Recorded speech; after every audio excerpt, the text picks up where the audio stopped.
Hey everyone, Harry here to talk about where we are in the sprawling Jack Smith investigation. Point one, several points to really emphasize here. We are at that sudden point that comes every year. It's almost midsummer.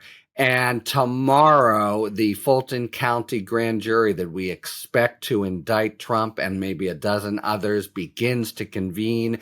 So it's a good time for taking stock of all the stuff we've been learning about Smith in the last few weeks. And there's a good article, by the way, that's on NBC website just summarizing dozens of witnesses, but I wanted to do it with you as well because we get these little snippets here and there, and we know there's a lot more going on.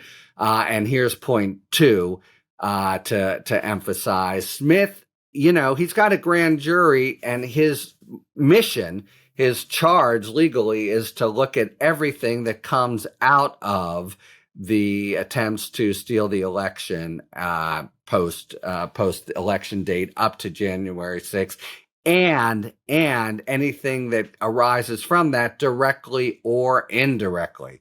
So, there's no reason he can't investigate and isn't already investigating, depending on who the witnesses are, not just the things we're hearing about, but all of the various schemes. And he's added one, which is the fundraising that they did off this phony baloney PAC. And that was a whole kind of fraud in and of itself.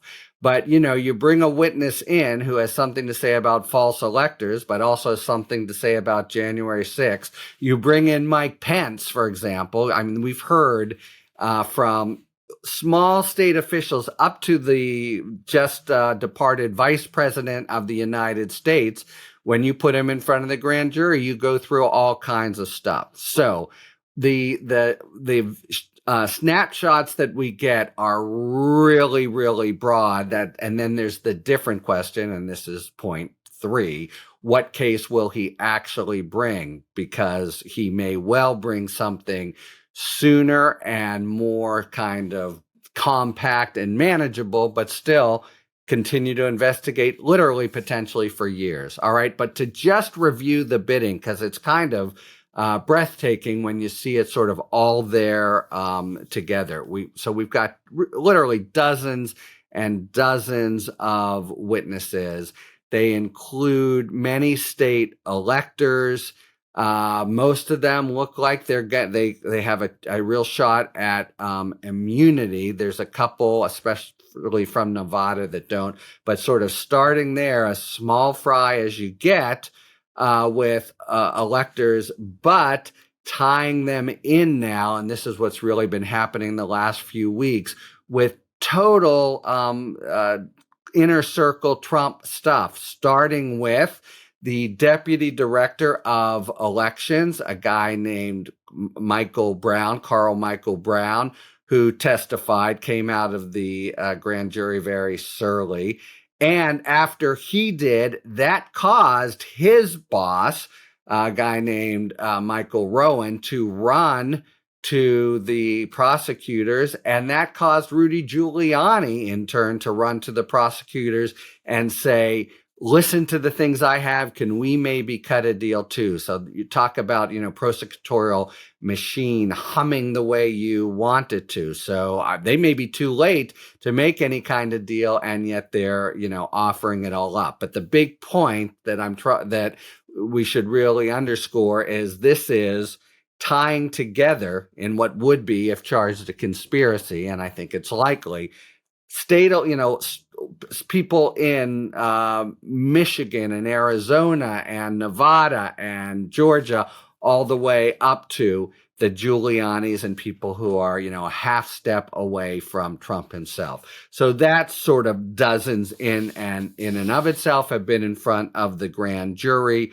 We've talked about this before, and we don't have to go over again, a lot of real focus on false electors. And by the way, just to set the scene, what happens is there are now reporters camped out at the grand jury. It's not like people announce You don't get a little sheet that day. Who's gonna testify at the grand jury. It's secret. But if you're sitting there and you watch somebody come in and you've got your scorecard lineup, oh wow, story goes out. The deputy Brown just testified. Oh, and now it looks like Rowan is, coming in to meet with the prosecutors. That's their job. They sit there all day. All right. Also though, so many people we heard from early on, but now that fit together, and these are extremely informative, but probably not in the criminal crosshairs. So remember, Pat Cipollone and Pat Philbin, the part of Team Normal, the grown-ups in the White House counsel's office who advised Trump again and again and again, you can't do this, you can't do that, it's illegal. And in fact, they are there for the big showdown meeting that we know from last week. The prosecutors were really focused on December 18th, where Sidney Powell and others storm in, and there's a meeting that almost comes to fisticuffs over 6 hours, at the end of which Trump does his infamous tweet, January 6th rally will be wild. Ali Alexander, the head of the Stop Steal, he showed up and has testified. Steve Bannon showed up and has testified. The Secret Service agents, remember, they were, normally we don't want them. They try to resist testifying, but they really needed the testimony. And those guys are like, right next to him. They hear everything that happened. Newt Gingrich testified, and that, by the way, underscores a whole huge area that we have not heard anything about, and we don't know whether Smith, this might be more even than he can bite off. But there's half a dozen members of Congress who were in constant communication with Mark Meadows. Asterisk. Mark Meadows has testified, and almost certainly under some deal with a small charge or immunity. So he's had to spill his guts. He alone, that is a treasure trove of several crimes, especially as things got later. And then other White House officials, including Stephen Miller, the former Department of Homeland Security, Ken Cuccinelli. I mean, the list really grows and grows. We started with a basketball team, and we're now in a full football squad and more. And then just one more thing, every time I see it, it really reminds me of things. They've seized the phones of several people, and each of them is a treasure trove, and God knows what's on there. Remember all the fight to get, say, Mark Meadows' phone. And so, but who are they? MyPillow CEO Mike Lindell, who cheekily said last week, "Oh, come talk to me, Mr. Smith." Maybe they don't need to. Maybe they have what they need. But he was in on that infamous meeting, and he's got this weird role where he just shows up at the end. John Eastman, who we don't think has testified yet and is really in the crosshairs, I think a likely target. I think Eastman and Giuliani are the two most likely targets after Trump. The famous Boris Epstein, who, one other lawyer who's testified for Trumpland, but has been in the center of, in a very controversial way, all the lawyering.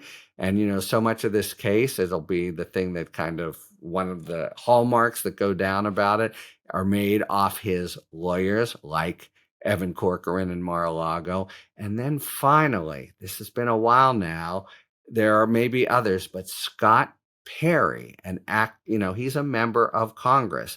But unlike the other members of Congress who are just, you could say kibitzing, you could say co-conspiring toward the end of things, Perry really has a direct role in one of the big schemes. He's the guy who introduces Trump to Jeff Clark, the toady at DOJ, who's willing to say, anything that Trump wants, including to try to browbeat the officials in Georgia, who have, by the way, testified. Brad Raffensperger has testified. But Perry introduces this guy who, and there's the whole scheme pointing at Georgia that would have gone forward, except the DOJ senior brass said we will all resign. That was the ultimate kind of triumph of temporary of team grown up or normal over team crazy. So here we are, the middle of the summer. I think it's unclear the level of communication between Smith and Fani Willis in Fulton County, and that's an interesting point. Is he going to try to outgun her and bring a charge before she does? Because the feds always want to go first if they can, and that would be a way to sort of have pole position. That's another thing we don't know. But when we just take a step back and accumulate the different snippets that we've gotten, these are mainly just over the last 2 or 3 weeks. The revelations are, some of them concern grand jury testimony from months and months ago, but this is what we've learned lately. It is sprawling, prodigious, very impressive, and again, covers potential manifold crimes, which those are his lookout to investigate. It's a different question. What charges will he actually bring, or at least bring first? And how do those charges and the Mar-a-Lago charges figure in the general ticking clock problem of wanting to have a trial start and end in advance of the November 2024 election? So just take a deep breath. Man, he's got a lot going on. And I think the next few weeks, we're going to learn, much more about what he's wrapping, what package he's assembling from this huge corpus of evidence he has, and what he's going to bring forward to charge, probably in the District of Columbia, not Florida, and the District of Columbia, among other things, having very strong jury pool, but very good judges who I think are in tune with the sort of time clock problem and maybe ready to move things very quickly. Okay, so there you have it. So much to kind of condense and chronicle and take stock of, and that's where we are, middle of the summer, and his pace is unabated, if anything, accelerating. Talk to you later. Thanks for tuning in. If you enjoyed this video and other Talking Feds content, please take a second to like and subscribe. Talk to you later.